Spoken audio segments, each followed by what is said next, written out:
Silicon city ಪೋಷಕರಿಗೆ ಖಾಸಗಿ ಶಾಲೆಗಳು ಶಾಕ್ ನೀಡಿದೆ. ಬರಗಾಲದ ಮಧ್ಯೆ ಇದೀಗ ಖಾಸಗಿ ಶಾಲೆಗಳು ಶುಲ್ಕ ಏರಿಕೆ ಮಾಡಿದ್ದು ಪೋಷಕರು ಕಂಗಾಲಾಗಿದ್ದಾರೆ. ಜೊತೆಗೆ ಸರ್ಕಾರ ಶುಲ್ಕ ನಿಯಂತ್ರಣ ಕಾಯ್ದೆ ಜಾರಿಗೆ ಆಗ್ರಹಿಸಿದ್ದಾರೆ.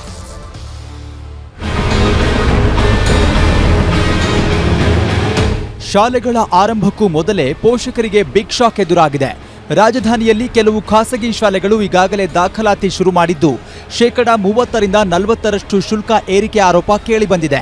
ಪ್ರತಿ ವರ್ಷದಂತೆ ಈ ವರ್ಷವೂ ಸಹ ಕೆಲವು ಖಾಸಗಿ ಶಾಲಾ ಆಡಳಿತ ಮಂಡಳಿಯವರು ಫೀಸ್ ಅನ್ನು ಬೇಕಾಬಿಟ್ಟಿ ಜಾಸ್ತಿ ಮಾಡಿರ್ತಾರೆ. ಕೆಲವರು 10-15% ಫೀಸ್ ಅನ್ನು ಜಾಸ್ತಿ ಮಾಡಿದ್ರೆ, ಕೆಲವರು 30-40% ಅಷ್ಟು ಫೀಸ್ ಅನ್ನ ಜಾಸ್ತಿ ಮಾಡಿರ್ತಾರೆ. ಶುಲ್ಕದ ಬಗ್ಗೆ ನಿಯಂತ್ರಣವನ್ನು ಮಾಡಿಕೊಡಿ ಅಂತ ನಾವು ಸರ್ಕಾರಕ್ಕೆ ಬಹಳ ವರ್ಷಗಳಿಂದ, ಸುಮಾರು 5-6 ವರ್ಷಗಳಿಂದ ಹೋರಾಟ ಮಾಡ್ಕೊಂಡ್ ಬಂದಿದ್ದೇವೆ. ಮೊನ್ನೆ ಶಿಕ್ಷಣ ಸಚಿವರೇ, ದಯವಿಟ್ಟು ಎಲ್ಲಾ ಸರ್ಕಾರಗಳು ಮಾಡಿರುವಂತಹ ಹಗಲು ದರೋಡೆಗಳನ್ನು ತಾವಾರ ನಿಲ್ಲಿಸ್ತೀರ ಅಂತ ನಂಬ್ಕೊಂಡಿದೀವಿ. ಏರಿಕೆ ಯಾವ ಮಟ್ಟದಲ್ಲಿ ಆಗಿದೆ ಅನ್ನೋದನ್ನ ನೋಡೋದಾದ್ರೆ, LKG UKGಗೆ ಪ್ರತಿಷ್ಠಿತ ಶಾಲೆಗಳಲ್ಲಿ 1.5 ಲಕ್ಷದಿಂದ 2.5 ಲಕ್ಷ, ಮೀಡಿಯಂ ಶಾಲೆಗಳಲ್ಲಿ 50,000ದಿಂದ 1 ಲಕ್ಷ, ಬಜೆಟ್ ಫ್ರೆಂಡ್ಲಿ ಶಾಲೆಗಳಲ್ಲಿ 20,000ದಿಂದ 50,000.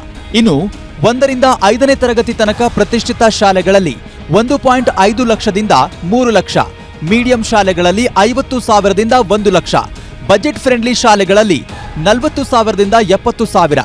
ಅದೇ ರೀತಿ 8ರಿಂದ 10ನೇ ತರಗತಿ ಮಕ್ಕಳಿಗೆ ಪ್ರತಿಷ್ಠಿತ ಶಾಲೆಗಳಲ್ಲಿ 2 ಲಕ್ಷದಿಂದ 4.5 ಲಕ್ಷ, ಮೀಡಿಯಂ ಶಾಲೆಗಳಲ್ಲಿ 1 ಲಕ್ಷದಿಂದ 2 ಲಕ್ಷ, ಬಜೆಟ್ ಶಾಲೆಗಳಲ್ಲಿ 50,000ದಿಂದ 1 ಲಕ್ಷ ವಿಧಿಸುತ್ತಿದ್ದಾರೆ ಎನ್ನಲಾಗ್ತಿದೆ.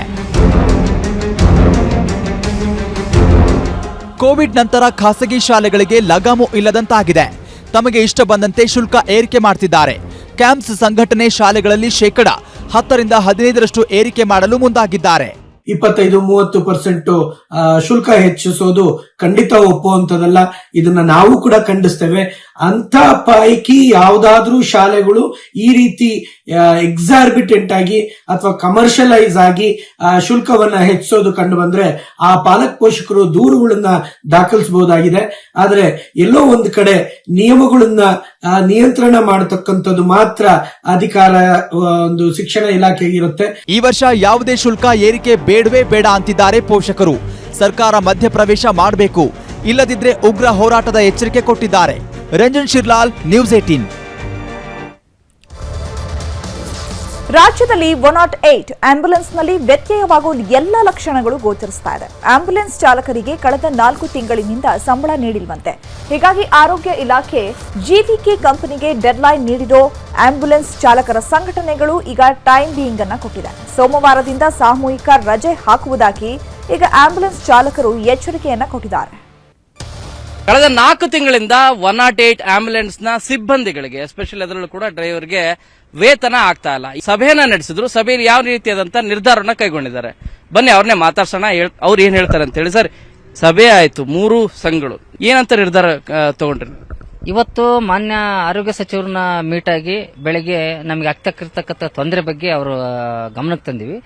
ಈಗ ನೀತಿ ಸಂಹಿತೆ ಜಾರಿ ಇರೋದ್ರಿಂದ ಅವರು ಸರ್ಕಾರದಿಂದ ಯಾವುದೇ ಆದೇಶ ಮಾಡಕ್ಕಾಗ್ಲಿ ಅಥವಾ ಒಂದು ನಿರ್ಧಾರ ತಗೋಣಕ್ ಆಗಲ್ಲ. ನಾವು ಇಷ್ಟು ದಿವಸದೊಳಗೆ ವೇತನ ಆಗದೇ ಇದ್ರೆ, ಈ 3-4ನೇ ತಾರೀಕೊಳಗೆ ವೇತನ ಆಗದೇ ಇದ್ರೆ ನಾವು ಗಾಡಿ ಸ್ಥಗಿತ ಮಾಡ್ತೀವಿ, ಸಾಮೂಹಿಕ ರಜೆ ತಗಂತೀವಿ ಅಂತಂದು 3 ಸಂಘಟನೆಯಿಂದ ಇಂಡಿವಿಜುವಲ್ ಆಗಿ ಸಪರೇಟ್ ಆಗಿ ಇದೇ ಒಂದೇ ಮ್ಯಾಟರ್ ಇಟ್ಕೊಂಡು ಕೊಟ್ಟಿದ್ವಿ. ಮಂಗಳವಾರದಿಂದ ನಾವು ಗಾಡಿ ಸ್ಥಗಿತ ಸಾಮೂಹಿಕ ರಜೆ ಹಾಕ್ತಿವಿ. ನಾವು ಹೋರಾಟ, ಮುಷ್ಕರ, ಇನ್ನೊಬ್ಬರ ಮೇಲೆ ಘೋಷಣೆ ಇದು ಯಾವುದೂ ಮಾಡಲ್ಲ. ಸಾಮೂಹಿಕ ರಜೆ ಹಾಕ್ತಿವಿ. ಜೀವನ ಮಾಡೋದು ಕಷ್ಟ, ಅದರೊಳಗೆ ನಮಗೆ ಯಾವುದೇ ಕಡಿತ ಆಗದಂಗೆ ವೇತನ ಬರಬೇಕು. ಈಗ ಸೋಮವಾರದಿಂದ ಸಾಮೂಹಿಕ ರಜೆ ಹಾಕ್ತಿವಿ ಒಂದು ವೇಳೆ ಕೊಡದೇ ಇದ್ರೆ ಅಂತ ಹೇಳಿದ್ರೆ, ಅದಕ್ಕೆ ನೀವು ಭದ್ರ ಇದ್ದೀರಾ? ಹೌದು ಸರ್, ಅದು ಭದ್ರ. ಯಾಕಂದ್ರೆ ನಮ್ಗೆ ಜೀವನ ಮಾಡಕ್ಕೆ ಆಗ್ತಾ ಇಲ್ಲ. ಯಾಕಂದ್ರೆ ಈಗ 4 ತಿಂಗಳು ಆಯ್ತು, ಸ್ಕೂಲ್ ಫೀ ಕಟ್ಟಿಲ್ಲ, ಮಾರ್ಚ್ ಎಂಡ್ ಇದೆ, ಬ್ಯಾಂಕ್ ಲೋನ್ ಮಾಡ್ಕೊಂಡಿವಿ. ಇದನ್ನ ನಂಬಿಕೊಂಡು ಎಷ್ಟೋ ಕಡೆ ಲೋನ್ ಮಾಡಿದ್ವಿ, ಲೋನ್ ಎಲ್ಲ ಕಟ್ಬ್ಯಾಕ್ ಆಗಿದಾವು. ಜೀವನ ಮಾಡಕ್ಕೆ ಆಗ್ತಾ ಇಲ್ಲ. ಪದೇ ನಮ್ಮ 108 ಸಿಬ್ಬಂದಿಗಳ ಸಂಬಳ ಇದೇ ತರನೇ ಆಗ್ತಾ ಇದೆ. ಇದು ಪರ್ಮನೆಂಟ್ ಆಗಿ ಸೊಲ್ಯೂಷನ್ ಮಾಡ್ಬೇಕಂತ ತಮ್ಮ ಮಾಧ್ಯಮ ಮುಖಾಂತರ ಸಚಿವರ ಹತ್ರ ಹಾಗೂ ಸಂಬಂಧಪಟ್ಟ ಇಲಾಖೆಯ ಅಧಿಕಾರಿಗಳ ಹತ್ರ ಹಾಗೂ CM ಹತ್ರ ನಾವು ರಿಕ್ವೆಸ್ಟ್ ಮಾಡ್ತಾ ಇದೀನಿ, ಮನವಿ ಮಾಡ್ತಾ ಇದೀನಿ ಸರ್. ಇದು 108 ಸಿಬ್ಬಂದಿಗಳ ಮಾತು. ಬೆಂಗಳೂರಿಂದ ಕ್ಯಾಮರಾ ಪರ್ಸನ್ ಕೊಂಡಯ್ಯ ಜೊತೆ ಶರಣು ಹಂಪಿ, ನ್ಯೂಸ್ 18. ಕನ್ನಡಿಗರ ನೆಚ್ಚಿನ ನ್ಯೂಸ್ 18 ಕನ್ನಡ ಈಗ ವಾಟ್ಸ್ಆಪ್ನಲ್ಲೂ ಲಭ್ಯ. ಕರ್ನಾಟಕ, ದೇಶ ವಿದೇಶಗಳ 360 ಡಿಗ್ರಿ ಸುದ್ದಿಯ ವಿವರಗಳನ್ನ ನಿಮ್ಮ ಕೈ ಬೆರಳುಗಳಲ್ಲೇ ಪಡಿಲಿಕ್ಕೆ ಈ QR ಕೋಡ್ ಅನ್ನ ಸ್ಕ್ಯಾನ್ ಮಾಡಿ, ನಮ್ಮ ಚಾನಲ್ ಫಾಲೋ ಮಾಡಿ, ನೋಟಿಫಿಕೇಶನ್ ಆನ್ ಮಾಡಿ.